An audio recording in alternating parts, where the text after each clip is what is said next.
Have you ever watched your own heart quicken at the prospect of loss?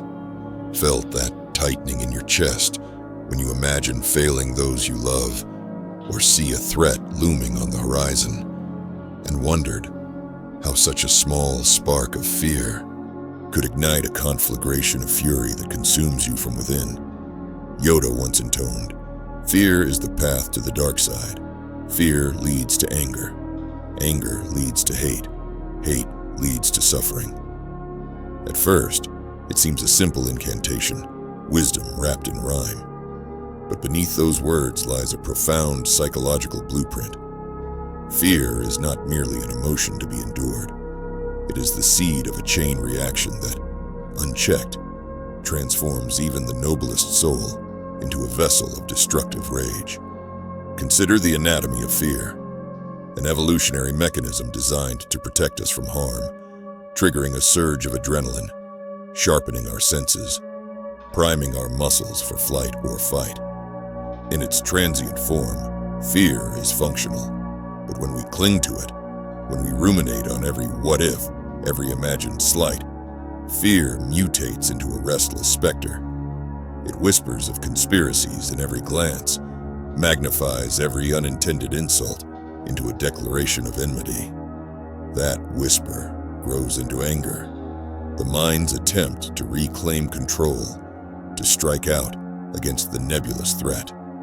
When you lash out at a colleague who questioned your strategy, or at a friend who failed to defend your honor, that is anger's first eruption. But anger alone is ephemeral. It flares, it darkens your vision, and then it subsides, unless you feed it. Anger, roused by fear, begins to hunt targets. You cultivate grudges, replay grievances, sharpen your memory for every slight. Slowly, anger hardens into hate, a cold, systematic appraisal of another's worthlessness. Hate is not mere emotion.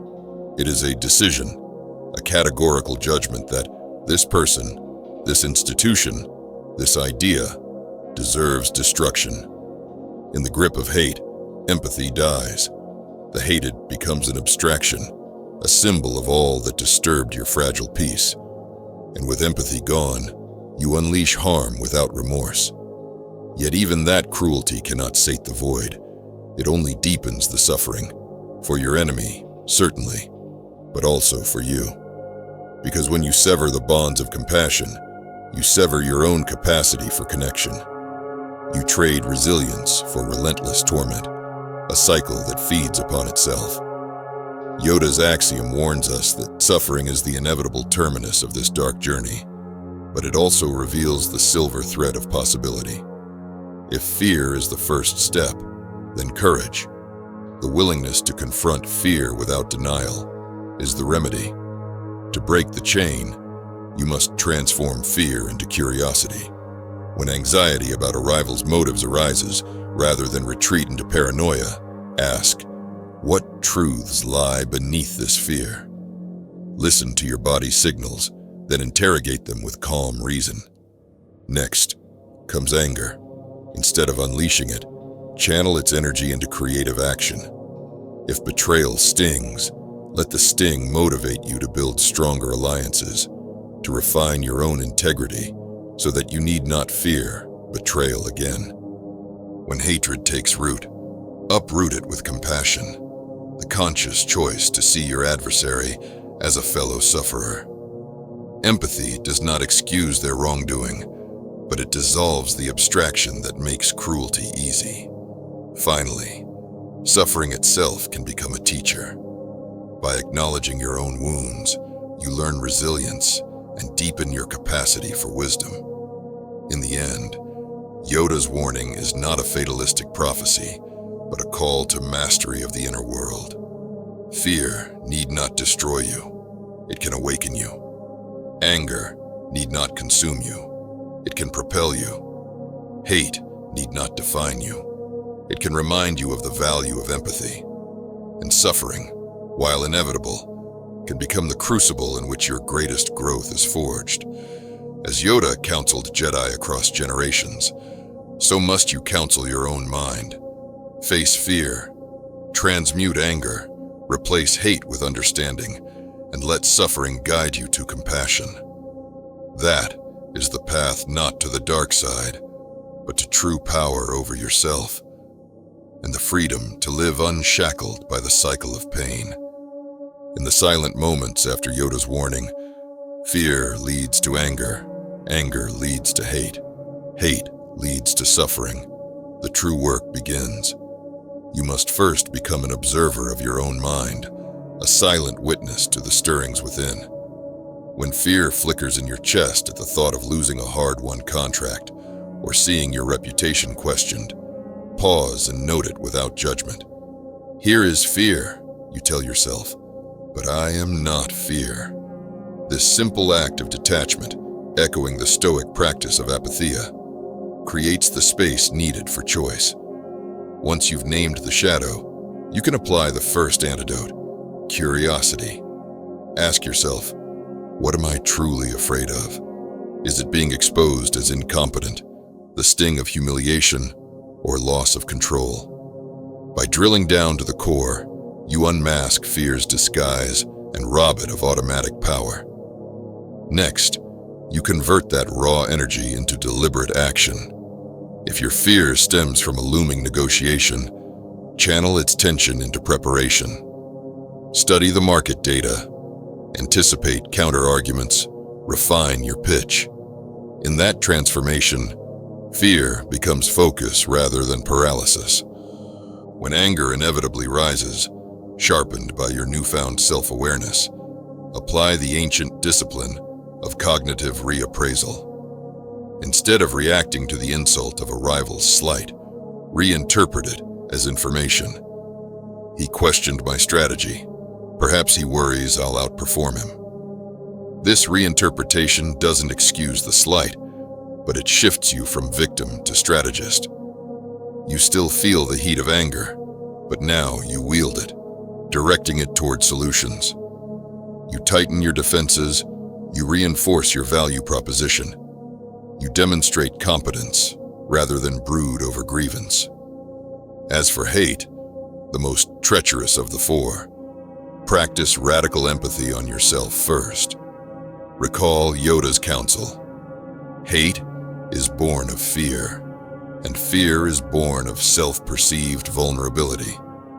Acknowledge the part of you that felt threatened, unloved, or unworthy. In that shadow lies the seed of compassion. You realize you hate because you once feared being hated. Use that insight to break the mirror. Instead of projecting loathing outward, you reclaim that energy to strengthen your self-worth. You might journal this encounter. I felt threatened by his criticism. That threatened my sense of competence. I choose to reaffirm my abilities through action. By reclaiming your power, you dissolve the hatred before it ossifies. Finally, when suffering emerges, as it inevitably will once you've confronted these depths, embrace it as your greatest teacher. The philosopher Nietzsche said, "To live is to suffer. To survive is to find meaning in the suffering." In the aftermath of a crushing defeat or a betrayed trust, resist the urge to numb the pain with distractions or revenge. Instead, sit with it. Let the ache of loss remind you of what truly matters: honor, achievement, integrity. Like a blacksmith's hammer forging steel, each blow of suffering strengthens your resolve. Transform that resilience into a mission. Perhaps mentoring a young colleague so he avoids your mistakes, or crafting a strategy so elegant that competition cannot touch it. On the psychological front, cultivate a daily practice of mindfulness under fire. Set aside 10 minutes each morning to visualize the challenges you'll face: a demanding client, a critical board meeting, a rival's bold move. In your mind's eye, feel the fear, let it swell, then consciously reframe it as readiness. Feel the anger bubbling at potential slights, then imagine yourself channeling it into unwavering focus. Feel the specter of hate emerging, then dissolve it with empathy, for the human frailty that spawns it. This mental rehearsal creates neural pathways that prime you for mastery rather than victimhood. To anchor these principles in your life, establish rituals that remind you of your commitment. Perhaps at the end of each week, you review every moment you felt defeated by fear, every instance you nearly lashed out in anger, every whisper of hatred that beckoned you toward cruelty. Record these in a ledger, no more than a few lines. Then write beside each the lesson learned and the action you'll take next time. Over months, you'll see patterns emerge, and your ledger becomes a map of your psychological evolution. Throughout your journey, lean on the example of other great men who faced their own shadow. Consider the Stoic emperor, Marcus Aurelius, who wrote in his Meditations, "You have power over your mind, not outside events. Realize this, and you will find strength." He faced betrayal, plague, and civil war, yet he transformed his suffering into compassionate leadership. Or recall the General Napoleon Bonaparte, who, despite monumental ambition and ruthless tactics, studied his defeats as rigorously as his victories. Each loss a lesson in overreach or miscalculated pride.